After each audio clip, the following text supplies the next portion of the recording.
বক্তব্য রাখবেন আমাদের যে যাকে নিয়ে আজকে আমাদের এই আলোচনা, সেই আলোচনার মূল কেন্দ্রবিন্দু আমাদের কামরুজ্জামান লুটুল উপস্থিত। সে অত্যন্ত সফলতা একজন ব্যবসায়ী এবং সৎ আদর্শবান বীর মুক্তিযোদ্ধার সন্তান। সে কথা বলবে, কিন্তু আমার সম্মানিত চাচা গাজী মিজানুর রহমান হিটু সাহেব কিন্তু একটা গুরুত্বপূর্ণ কথা বলে গেছে। আপনাদের কি মনে আছে সেই 11 সালের কথা? আমরা কিন্তু যখন নতুন ইলেকশন করতে আসি, আমরা কিন্তু দুর্বল মানুষ ছিলাম, কিন্তু গ্রামের সৎ আদর্শবান সচেতন মানুষ সকল শক্তি নিয়ে আমাদের সঙ্গে ছিল।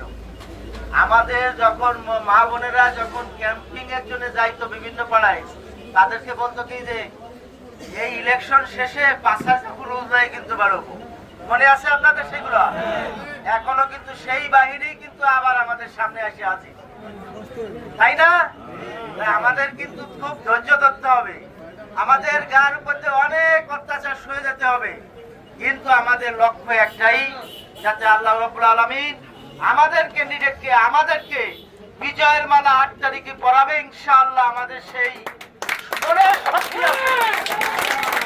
এই জন্য আপনাদের কাছে বিনীতভাবে অনুরোধ, যেই যা বলুক একেবারে নিজের থেকে সয়ে নেন, কারণ একজনের উপকার করতে গেলে পরে নিজের অনেক সহ্য করতে হয়। সেজন্য আমি মনে করি যে ওনার বিজয় মানে আমাদের বিজয়। আল্লাহ না করুক ওনার যদি বিজয় না হয়, তাহলে আমাদের চেয়ে দুঃখের আর মানে জায়গা থাকবে না। সেই জন্য আমরা চাই যে আমরা যাতে জয়ী হতে পারি, আল্লাহর কাছে সাহায্য চাই, এবং আমাদের আত্মীয় স্বজন, পাড়া প্রতিবেশী, গ্রামবাসী বিভিন্ন জায়গায় দাঁড়ে দাঁড়ে বারে বারে মানুষের কাছে ভোট ভিক্ষা সহযোগিতা হাতে পায়ে ধরে আমাদের ভোট আনতে হবে। সেটাই আমাদের কৌশল। আমাদের সাথে মারামারি হানাহানি কারোর সাথে এই কৌশল আমাদের দরকার নেই। বিজয় আমাদের ইনশাআল্লাহ হবেই।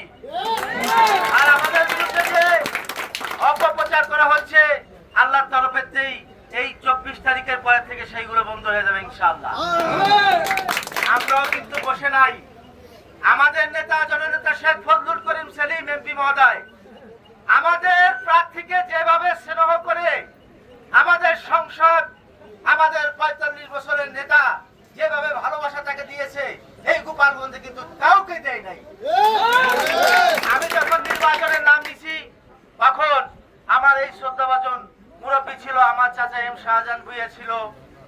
10 সালে ইউসিবিএল ব্যাংকের ব্রাঞ্চ উদ্বোধন করার সময় এমপি মহোদয় শেখ সেলিম সাহেব তার মাখানো ভাত তার চেয়ারে বসে তার প্লেটে আমাকে খাওয়াইছে। আমি হলো সেই ভালোবাসা নিয়ে আছি। কোন প্রভাকাণ্ডে আপনারা কান দিবেন না ইনশাআল্লাহ।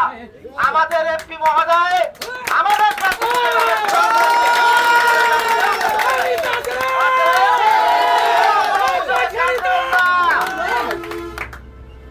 আসন্ন নামাজের টাইম হয়ে গেছে, ঈশার নামাজ পড়বো ইনশাআল্লাহ। যারা নামাজ আদায় করবো, নামাজ সকল প্রতি মুসলমানের জন্যই ফরজ। আমাদের প্রার্থী কথা বলবে, আর আমরা যারা নামাজের জন্য যাব আস্তে চুপ করে উঠে চলে যাব। আমাদের প্রার্থী কথা বলবে, আপনারা ধৈর্য সহকারে শুনবেন। আসসালামু আলাইকুম ওয়া রাহমাতুল্লাহ।